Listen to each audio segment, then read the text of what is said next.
That spark of innovation, it's just waiting for the perfect combination of tools and talent to bring it to life. Welcome to Pitch, Build, Scale. I'm your host, Chris Fanchi, a recovering startup founder, veteran SaaS marketer, turned dev tech enthusiast and growth specialist.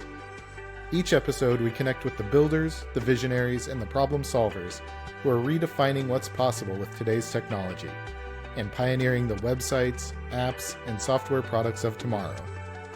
These are the conversations that transform how we build, how we sell, and how we scale technology businesses in a world where the tech evolves by the minute. Ready to stay ahead of the curve? This is Pitch, Build, Scale. Hello and welcome to today's episode. We have a very exciting guest. For those of you just joining the podcast, we're Big North Marketing and specialize in helping dev shops and SaaS companies scale their revenue. So if you want to learn how to take your SaaS or dev business to the next level, make sure to stick around. And if you're interested in a free growth consultation, just drop the word growth in the DMs.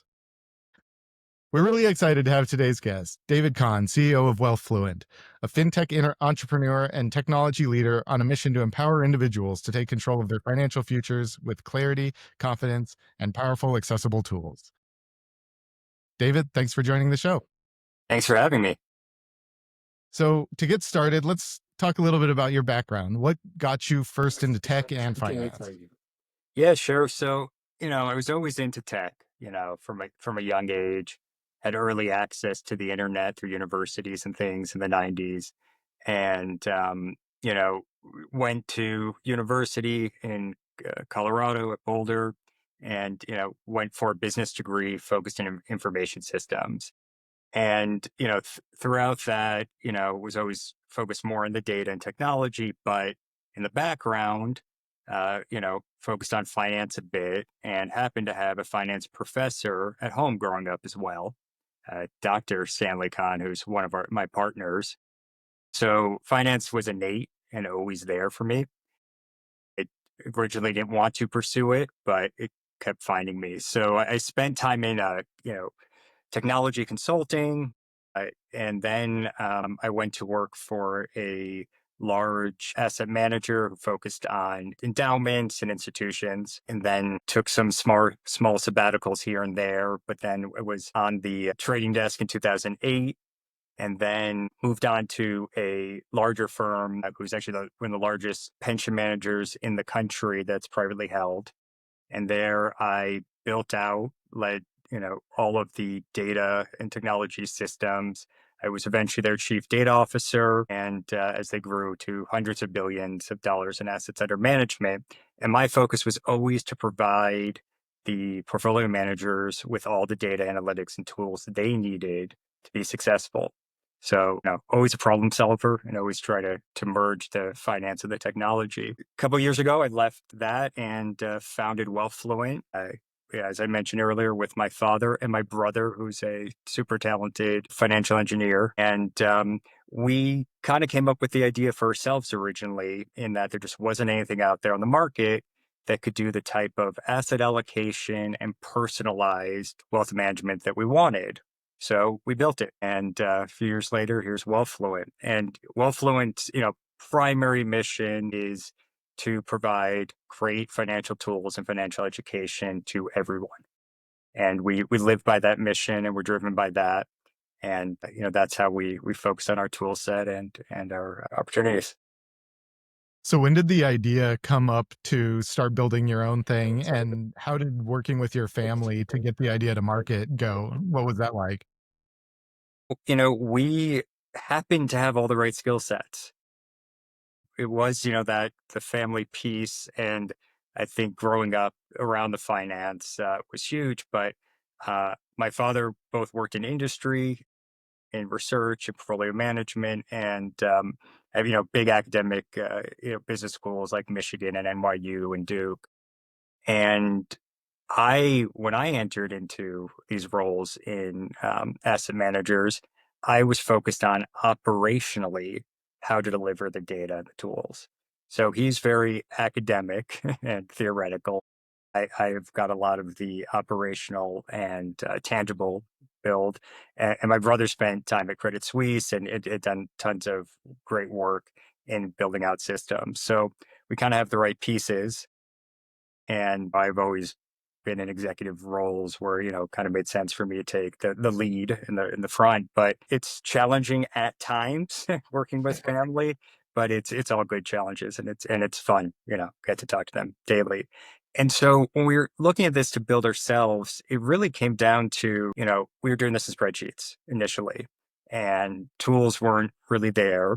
But I had spent a lot of time focusing on bringing in data into these firms, and really had the opportunity to say, okay, the technology is here to connect accounts and connect to, really bring out a whole balance sheet, as well as all the analytic data. It started becoming API driven and available.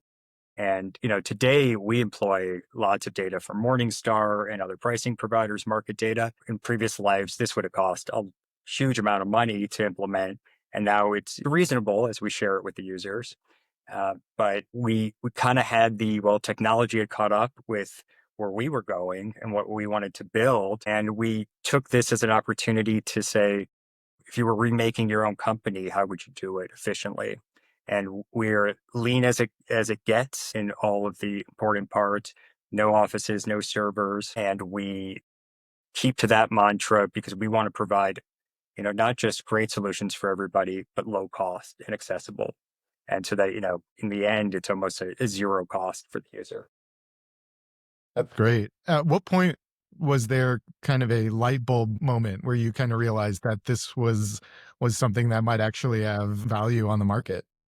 Yeah, a lot of it had to do with there's plenty of fintech on the market, plenty of things that may look and feel like this on the surface, but we invented some finance here and ways of looking at wealth planning that does not exist today on the market. And the other piece is, most financial industry incumbents and folks, they wouldn't do it this way. They would focus on a assets under management model. They would do it by gathering assets, and they would most of the time look at it as, 250,000 or 500,000 assets as a minimum. So there's a huge underserved market. The mass affluent in this country, is about, you know, 30 million households. 10 million of those identify as do-it-yourself investors today. So it's a matter of, capturing the folks who already do this, but they do it in a cumbersome way. What we've done is we've automated the hard parts, and we've focused on, how do we build a easy to use interface where you get to focus on your financial decision making and not on all the work it takes to keep it updated and managed. As we know, a lot of these people out there are doing this on spreadsheets, and 88% of all spreadsheet data is false. We're trying to, we know we have something great here because it's, we don't believe others would try to disrupt this way. So what does the company look like today in terms of your team size, your focus areas, and who are your primary customers right now? Yeah, so we have, we've kind of have a core team of sales, marketing, and then the three founders, and I oversee kind of all of the big picture and the marketing selling side. And then, we sort of divide out the technology. We do a combination of onshore and offshore resources. And I've done that in the past unsuccessfully many times with really hard misunderstanding of requirements and everything. And we found a great firm that we would recommend who is offshore, but in the right places where there's super talented engineers who also understand US market. So what is your primary focus right now? Is it the individuals or is it the advisors? And how are you dividing your efforts? Yeah. So when we say Wealth Fluent is for everyone, we mean that, right? So whether we get to the asset holder, the family or the individual directly or indirectly, we don't have a preference. So we have fairly recent but great customers on the financial advisory side, kind of small to mid-size RIAs who are looking to grow their business at scale rather than just kind of gather assets, to what they can handle. And so, that's where we see a mission fit and a compatibility where Wealth Fluent is actually a tool for their influx of clients for them to do a good amount of the implementation and the work together in a collaborative way. Wealth Fluent supports sort of a collaborative interface where one party can, make changes to the plan and the other party can see it and you can work together. And we've got that going. Consumer is always core mission, and that's growing at a nice steady rate. We are in a growth phase, but we see probably the majority of our users are kind of in that these 50s 60s range, focused on making sure retirement planning's in order, or a number of folks are actually well into retirement and want to manage through their retirement, not just say what is the number I need and then withdraw. And that's, we feel every stage of life is super important to have a good sense of what the market's offering, what your plan is, and again, have a way to simply implement. And then we also have a number of university partners where Wealthfluent is actually being used as the tool for courses and courses in both wealth management and investments. A lot of times these are taught in a very theoretical way. Wealthfluent allows for tangible fictional folks in there, but they're able to actually manage portfolios and go through scenarios. And then with the collaborative piece of the infrastructure, they're able to essentially submit that wealth portfolio as an assignment to professors. And so those are our main focus. We also are working on being on employer benefit platforms as well. Any plan sponsor has a responsibility to make sure that there's some financial education that goes with it. A lot of times they bring in someone who may have a conflict for that role. The idea here is, we're conflict free. We don't recommend investments or we don't get involved in brokerages at all. Or bring your own brokerage. And so it fits really well for employee well-being and financial wellness. Is there any interest in working with any of the brokerages or any, say, the financial advisors like an Edward Jones or something like that? Yeah, so there's some potential in either white labeling or co-branding relationship with the RAs. We're doing co-branding relationships. We'd want the right partner right there who would be able to, do this for a good service for their customers and their investors rather than just kind of pulling it into their system. And that is the challenge, right? AAs or we prefer to work with because, they're independent advisors. They don't necessarily, a lot of times they're on a platform, but they don't have to work with one broker or another. Your Edward Jones, your Vanguard, your Schwab, if they are they're selling investments that may come down as what we're selling this week. You know, I would say my goal is to disrupt there, but we're also willing to work with anyone. And that's, you know, lots of possible futures. Yeah, absolutely. Let's talk a little bit more about the technology side of things. So you and your co-founders don't have a technology background specifically, right? In terms of building applications or building software. Is that correct? Uh, no. So my brother built large scale applications. Like I said, I spent time managing software groups as well. But what we hadn't done is consumer focused, right? And commercial grade applications. But we had a good idea of all the things. I was on the buy side on this for a long time. So have a good sense of different implementations and different focus of business models. And so we wanted to make sure we did that really lean and smart. So how difficult has it been keeping up with technology as it's been advancing over the last few years? Not a lot of new Yeah. AI coming on and a lot of different capabilities. You're simultaneously trying to build something while also acquiring customers and understanding what the customer needs are. How do you balance all of So, I mean, in my lifetime, this is the fastest technology's ever moved. I mean, it is accelerated, within the last 6 months to a year, even more. We are exploring and figuring out, where AI does fit into the customer experience and into the analytics as well. We believe we have something cooking here that'll be really nice, where we want to make sure that we are focused on human decision making with as much, robot power as possible to help you get there, but we don't believe in giving it over, which is again kind of the AI debate in general. But I think we've got a good hybrid and keeping up with this, in general, infrastructure wise, so we made, smart choices early on. We would, we are in, Amazon Web Services for all the important server side and security stuff. We have really good partners around anything that isn't our specialty. So we don't handle credit cards or, CPI, any of that stuff.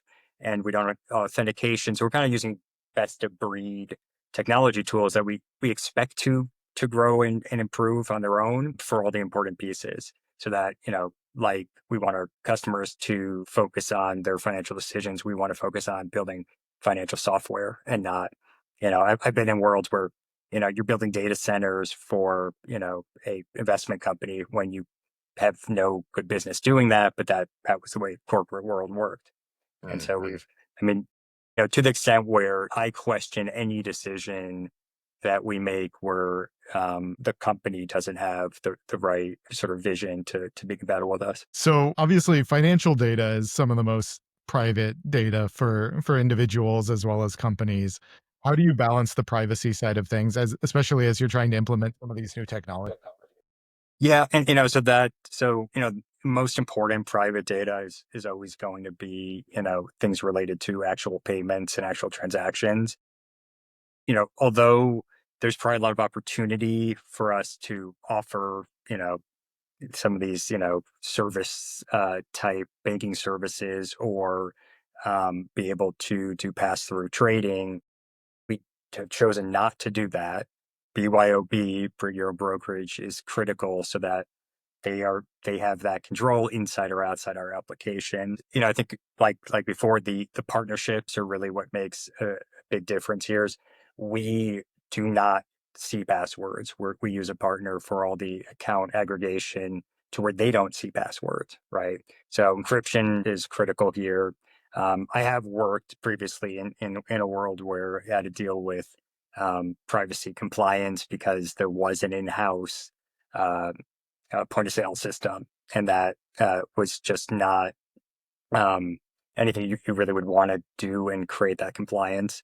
I also spent a whole lot of time, like I said, in SEC regulated, financial management services. So I don't want to focus on compliance. I want to focus on good application. So we pretty much have successfully stayed out of the business of any financial data or any personal data. And anything that we do keep that's for the benefit of the personalization, that is all encrypted at rest. Okay. So what are some of the tech trends that you're keeping an eye on and watching most closely that could impact your space over the next year or two? Yeah, so I always keep, real close on Web3 and FinTech. And, I think, you know, cryptocurrency and blockchain, everything, it's always coming, but it's not quite there. We support cryptocurrency. We don't value the assets, but we keep it there. And, I think AI is changing all of this. And, if we get into these super powerful quantum computing and things like that, encryption is at risk, right? So I think a lot about how blockchain was a big solution that could be undone very, very easily. Soon, when it would take, take millions of years to do it today, it could all of a sudden become hours with quantum. But I personally think quantum computing in any real sense is much farther away than generalized, artificial intelligence, on its own and more traditional processing. Mhm. Mhm. But I'll say what has been a challenge and an interest is since we started on technology trends is, basically AI has killed email as a marketing channel in a lot of ways, or it's helped it, both. Mhm. You know, traditional advertising on social media and Google and otherwise is changing fast. It's not as if nothing's as effective and a lot of it costs more. And, I think the search engine may end up dying, fairly soon. When you can get answers to things instead of searching through pages, it makes a big difference. So we're thinking about that, and when we're picking our channels carefully, I think we have a focus on organic content. um, and providing financial education, out there in the world more so than, super creative technology. But we're implementing, you know, the right marketing tools, wherever we can. Yeah, and I definitely agree with what you say about the search engines. It's definitely an interesting direction that things are going. Looking at it from a marketing standpoint on my position, it seems like we could be heading towards SEO's demise potentially, but it's also becoming, do you create content that then shows up in the AI, in the LLMs, and that becomes important. And then from other channels such as email, it's about that authenticity and building those relationships. It kind of became so just generic and templated, and now it's almost having to switch back to generating those personal interactions. Yeah, absolutely. And again, and that's why, we're thinking a lot about, anything around the robo advising space or any of the algorithmic trading. A lot of it is it's scale for the same strategy. We're focusing on personal Mm. decisions, and essentially every user has a completely personal investment strategy based on what the market's offering and what that return can be and your risk looking at that, right? Traditionally risk tolerance and cookie cutter type portfolios are there. This is a truly custom portfolio, based on your goals and what's available. What are you seeing in terms of the rest of the industry when it comes to AI tools and implementation? Is this something that everyone's moving towards? Are some of the bigger players slow to move towards this because it maybe impacts their model a little bit? It's a lot of interesting stuff kind of in financial industry and in general. I think a lot of us are in a bubble where, I use AI as a productivity tool throughout my day. And you go out, you step out into the street and most of the people have no idea what's available, what's there. Lots of people don't know that cars are driving themselves on a daily basis, and there's real world AI. I mean, a lot of this is not there yet, but I think more and more people will either be using it indirectly or directly. There is a few big plays in you know AI financial advisors, and if that's makes sense or if that is legal with the SEC. There's one company that got approval, but the challenge there is you could just get into an autopilot mode, and the AI may not have the right intentions based on until we have neural links to communicate directly with the AI. It may not be fully intentioned. So I think there's a lot of challenges, but I like that everyone's trying. Financial industry typically is super slow for technology adoption. It's a you know been involved with it since the 90s, and it's always a little bit older, both on a hardware and a software side. A lot of it's the regulation. So I think you're seeing a proliferation of chatbots, right, as the solution with AI everywhere. Yeah. Lots of banks have figured this out and implementing pieces there, but it's not changing the services. It's an agent that can help you cancel something rather than something that's enhancing either the financial product or their visibility into it.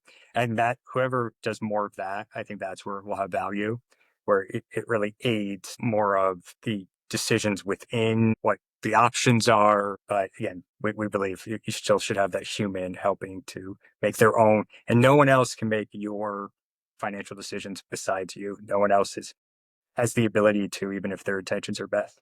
Yeah, and the more decision points or the more stages that an AI needs to go through to complete a task, the more likely that one of those stages gets messed up and the whole thing can go off the rails. So, what is your big vision or goal for Wealth Fluent over the next 12 months? Yeah, so we really want to be in the hands of more and more people, is our big goal. We'd like to get to the point where we build some community around it. There's some plans there, and we're, and focus on some more specific groups, potentially retired athletes or university students. We want to figure out, and this is what everyone's trying to crack in everywhere in financial services as well, is what Gen Z, what will attract them to do. In our case, what will make them care about their money and what will have them engage. We think, well, I think that it's great here and there to invest in interesting companies and, especially alternative assets, but you have to look at how do we graduate those people to what does that look like in their whole wealth picture? How does that affect and offset other risk exposures throughout? And it's fine if you want to have that there, but you should understand the risk you're taking in total. But yeah, and we want to go from just, a tool around wealth management, portfolio management to, focusing on financial decisions, even at the more granular transaction level as well. But we want to figure out how to stand out well amongst the sea that looks like us, but that we believe strongly is not the same as us. And that, like I say, we have no competitors. We obviously have competitors, but I think we have some really interesting financial innovation that regular people should have in their hands. So if you fast forwarded a year from now, what would success look like for you and the company at that point? So I think success would be, more cases where, folks have, changed what they're doing and what services they're taking, where they are able to see, through Wealth Fluent, the excess fees and the impact on that, and it'll grow. And like I said, we, a big part of the mission is financial literacy and, community. Financial matters are often very private, but there's a lot of it that community could help with. And so I'd like to see, a vibrant user base that is able to help each other in a real way, especially at those ends, the younger end and the older end of life where, people aren't, sort of going through it together. We also want to change the conversation within households so that they're able to not say, oh, can I afford this? I don't know, to be able to get a real answer and not think about it in those terms and a real, be able to have conversations between spouses, partners, kids, and parents. So what are the bottlenecks that you're facing towards your growth right now? What is your biggest pain point when it comes to bringing in new clients? I think the challenge is, brand recognition and being able to, sort of stand out within, whether it's traditional financial services or fintech apps or just, there's a lot of things that really do look alike. And it's an industry that there is no clear leader. There's obviously the trillions of dollars in under management, like the Vanguards and the Schwabs, but in tools, whether it's accounting or investing tools or anything, there are not clear leaders like there are in a lot of industries. So it's actually always been this way that when you're even something I've dealt with purchasing a performance measurement system and that only can work with the accounting system you had there, but yet there was 14 players to choose from. And if, you end up, everything's not great, but you're picking from the worst. I'd really like to figure out how, you know, the winners, or at least a big portion of the users and folks out there are able to find somebody that benefits them in a really tangible way and that they're happy with it. And it does. Financial health leads to everything else, right? And it's not about the size of your wealth, it's how you can manage that. And we want to make sure that people know that there's a better way and that, they may have to learn a bit, but financial literacy is low. And the higher it is, and the easier it is, the more people will feel confident. Generally this is kind of a either super active part of people's lives or head in the sand, and probably much more is head in the sand. And shouldn't be that way. You should be able to have confidently what you can and can't do and what you should be doing, given all these macro pieces. And we're going through very interesting macro events in the world economy right now, which Mm. I have not seen. I've seen these other events where, it's sort of US centric kind of system collapses when this is very much, you know, a change in the way globalism works and volatility is high in all this. But I've been writing a lot about, if you pay attention to volatility can, help you keep very aware of the markets and show you where opportunities are. Hmm. Yeah, absolutely. So how hands-on are you and your co-founders in the growth of the company in terms of sales and marketing? Yeah, I mean, I said we are probably doing a bit of a founder-led growth strategy. So I'm heavily involved. The other co-founders are kind of pursuing, either direct build on product or more of the academic side of this as well. So we sort of all have pieces, where any startup, you guys wear tons of hats. I spend time in the code here and there, as well as, you know, uh, coming on shows like this and talking about, really what we're trying to do. Yeah. Yeah, of course, of course. So are you hoping to get out of that hands-on role, or is that something that you enjoy, is being kind of out there, founder-led?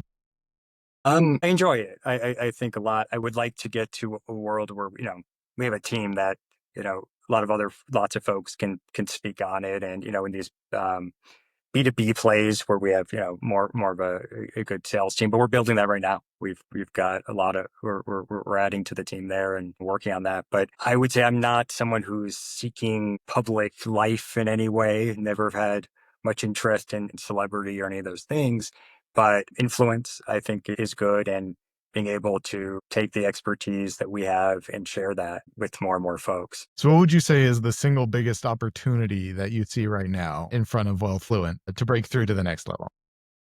Yeah, so I think the biggest opportunity is being able to make a real impact into the near and newly retired market. I think that's who can benefit the most in a tangible way. Where I see a lot of the growth. I want to find those sparks, and I want to figure out, again, like lean and high tech enablement. What are the best ways for us to attack that, and what is the best way to do this without big ad spends to find the people in the right places where they play who would have interest.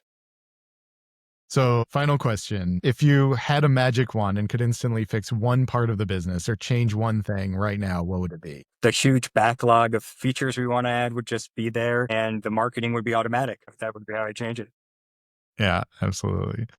Well, David, this has been a great conversation. I really appreciate you coming on the show. Can you tell everyone where they can find you? Yeah, so we can be found at wealthfluent.com. We picked that because we want to engage with the fluency of finances as we go through it. So yes, wealthfluent.com. Absolutely. Well, thanks so much for coming on the show. And for anyone watching, please be sure to subscribe, leave us a review as it can help us be found by more people. And as always, keep pitching, keep building, and keep scaling.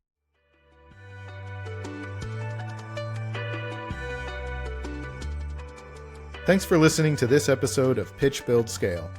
Be sure to subscribe on your favorite podcast provider so you never miss an episode, and we'll see you next time.